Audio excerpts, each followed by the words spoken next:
Magandang gabi sa ating lahat mga kapatid. Tayo ay nasa lesson 18 sa ating kwento ng pag-asa.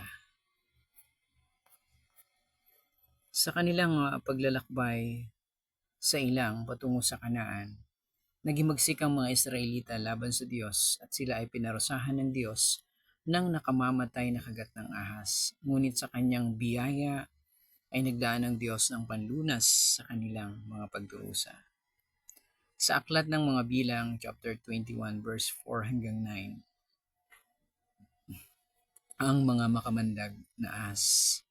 Mula sa bundok ng Hor, nagpatuloy ang mga Israelita patungong dagat na pula upang iwasan ng Edom, subalit nainip sila sa pasikot-sikot na paglalakbay. Nagreklamo sila sa Diyos at kay Moises.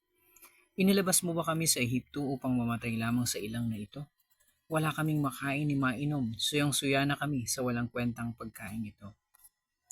Dahil dito, pinadalahan sila ni Yahweh ng mga makamandag na ahas at maraming mga Israelita ang natuklaw ng mga ito at namatay. Kaya lumapit sila kay Moises, sinabi nila, "Nagkasala kami kay Yahweh at sa iyo. Ipanalangin mo kami na kanyang paalisin ang mga ahas na ito." Nanalangin nga si Moises para sa Israel. Excuse me. At ganito ang sagot sa kanya ni Yahweh. Gumawa ka ng isang ahas na tanso. Ilagay mo iyon sa dulo ng isang mahabang kahoy. Sino mang natuklaw ng ahas at tumingin doon ay hindi mamamatay. Ganun nga ang ginawa ni Moises.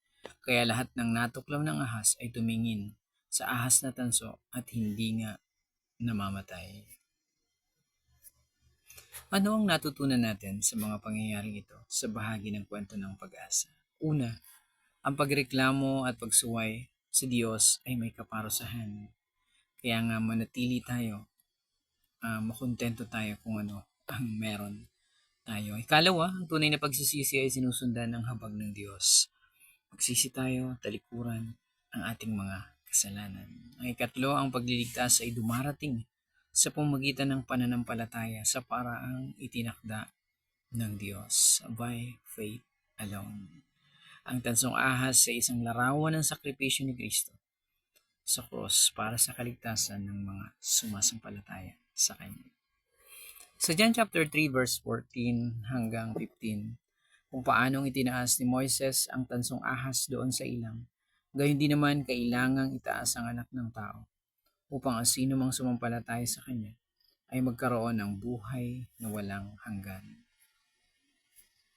Amen. Palain tayo ng Panginoon. Magandang araw po sa ating lahat.